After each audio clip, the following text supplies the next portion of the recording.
Imagine an entire city, home to tens of thousands, meticulously erased from every map, every census, every public record. A place where the air itself was a weapon, and the water glowed with a silent, deadly secret. This isn't fiction. This is the chilling truth of the Soviet city that didn't exist. City 4, or a nuclear ghost town. During the paranoid depths of the Cold War, the Soviet Union embarked on a clandestine project of unprecedented scale, the creation of a network of closed cities. These were secret settlements, completely erased from public maps and official records, built to house the most sensitive military and scientific facilities, particularly those related to the burgeoning nuclear program. Among these phantom cities, none is more infamous or more tragically symbolic of the Cold War's hidden costs than City 40, now known as Ozersk. It was a place that officially didn't exist, yet its existence had devastating, long-lasting consequences for human life and the environment. The story of City 40 is a chilling testament to the extreme lengths of state-imposed secrecy, the ruthless ambition of the nuclear arms race, and the horrific environmental and human price paid in the pursuit of power.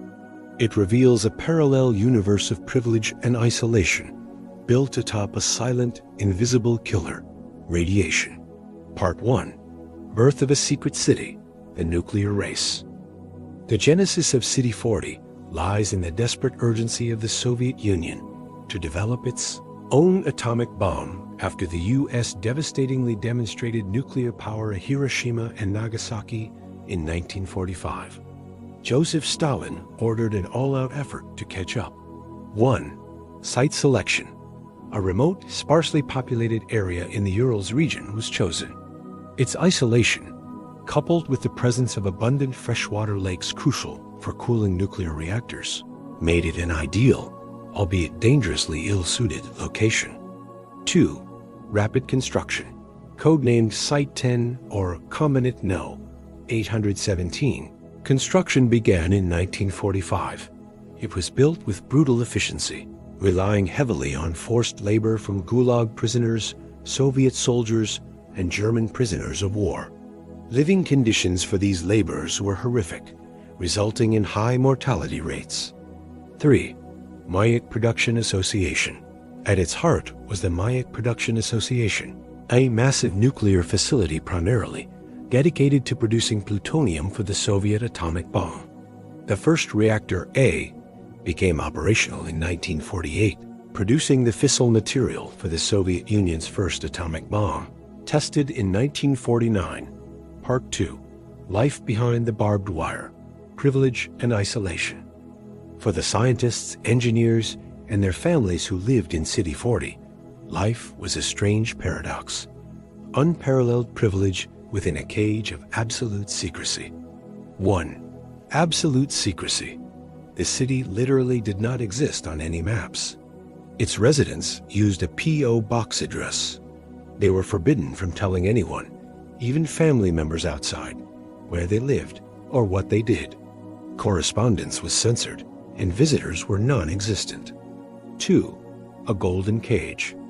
In stark contrast to the severe shortages and hardships faced by ordinary Soviet citizens, those within City 40 enjoyed a life of relative luxury. They had access to better housing, an abundance of food, well-stocked shops, excellent education, and superior health care. This privilege was the implicit reward for their silence and isolation. 3. Isolation and indoctrination. The city was surrounded by barbed wire, guarded perimeters, and checkpoints. Entry and exit were strictly controlled. Children born inside the city often grew up knowing no other world, their understanding of the outside shaped by state propaganda. Loyalty to the motherland and the secret task was paramount. 4. The Brain Trust. City 40 attracted some of the Soviet Union's brightest scientists and engineers, creating a highly educated and dedicated intellectual elite driven by the urgency of the nuclear arms race. Part 3. The Unseen Enemy, Radiation and Environmental Catastrophe. The brutal reality of early Soviet nuclear operations was a catastrophic disregard for environmental and human safety, turning City 40 into one of the most radioactively contaminated places on Earth. 1. Primitive technology and ignorance. Early Soviet nuclear methods were crude, prioritizing speed of production over safety measures. There was also a limited understanding, or outright disregard, for the long-term effects of radiation exposure. 2. Intentional dumping. For years, radioactive waste from Mayak's plutonium production was systematically dumped directly into the nearby Tesha River, the primary water source for tens of thousands of people downstream. When the river became too contaminated, waste was diverted to Lake Karachay, a small, shallow lake near the facility. 3.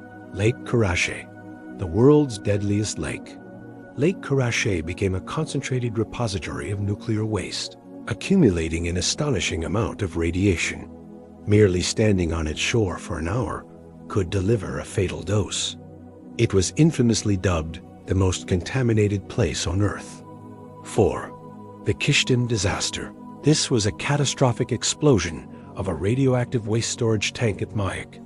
It was the third highest civilian nuclear disaster by radioactive release.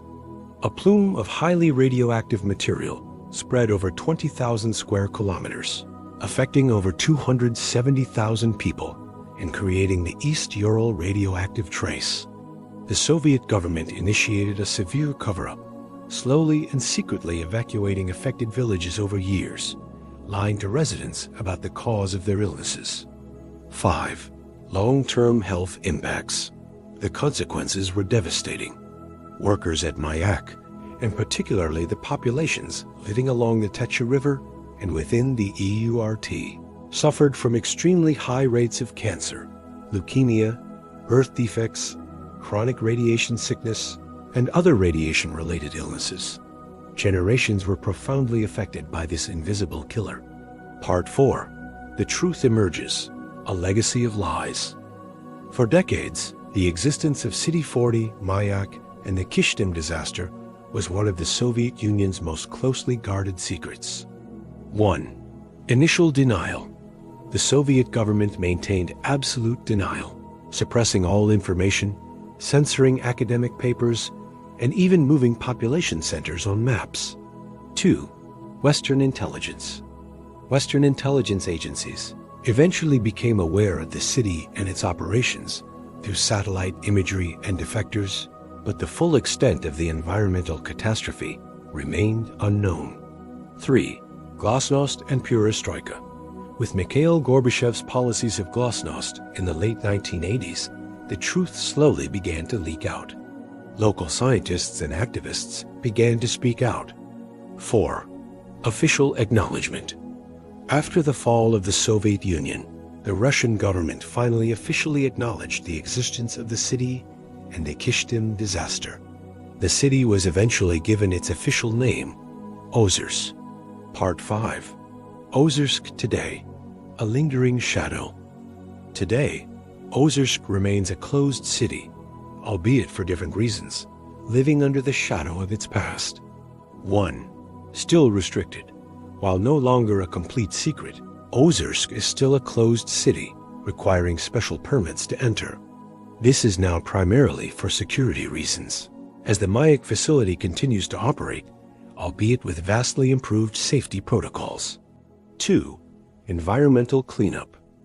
Massive, expensive, and ongoing efforts are underway to mitigate the contamination. Lake Karachay, the deadliest lake, has been almost entirely filled with concrete and soil to prevent the dispersal of its radioactive contents. 3. Health legacy. The health consequences persist. Generations of residents and downstream communities continue to suffer from radiation-related illnesses, a grim reminder of the cost of nuclear ambition. 4. Moral dilemma.